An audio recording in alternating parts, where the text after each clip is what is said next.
بسم الله الرحمن الرحيم الحمد لله الذي خلق السماوات والأرض وجعل الظلمات والنور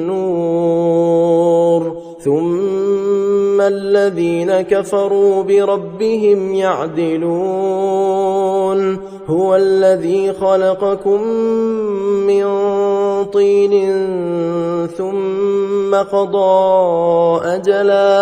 ثم قضى أجلا وأجل مسمى عنده ثم أنتم تمترون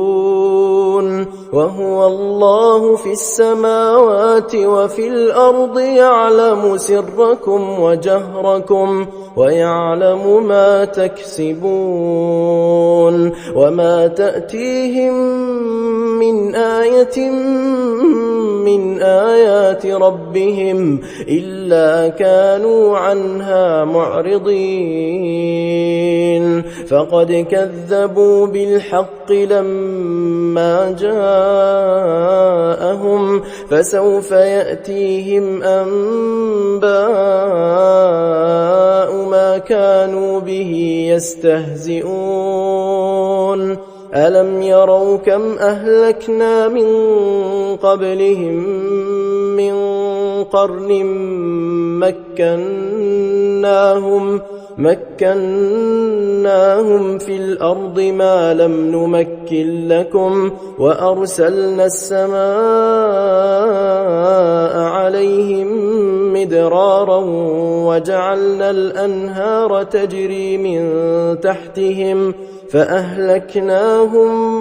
بذنوبهم وأنشأنا من بعدهم قرنا آخرين ولو نزلنا عليك كتابا في قرطاس فلمسوه بأيديهم لقال الذين كفروا إن هذا إلا سحر مبين وقالوا لولا أنزل عليه ملك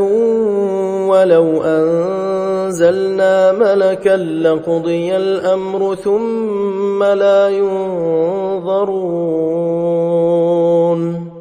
ولو جعلناه ملكا لجعلناه رجلا وللبسنا عليهم ما يلبسون ولقد استهزئ برسل من قبلك فحاق بالذين سخروا منهم ما كانوا به يستهزئون